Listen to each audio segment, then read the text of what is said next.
My name's Sherry. I'm a clinical thermographer. I was going through a very rocky separation and divorce, and I kind of needed a firm hand so that I could get this divorce done in a timely manner. You don't ever intend to want to get separated or divorced, so I think it's a very scary time for anyone.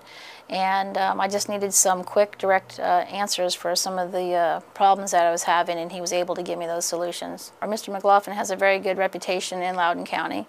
The one thing that really stands out for me is that he was very available, and sometimes, you know, you really need to talk to somebody at off hours, and he gives out his cell phone number, so I found that he was there for me whenever I needed to talk to him. The end result was that we got divorced on the time that I expected. So, you know, the divorce came and went exactly as planned. He's very easy to work with, and basically the bottom line for most people is you get the job done.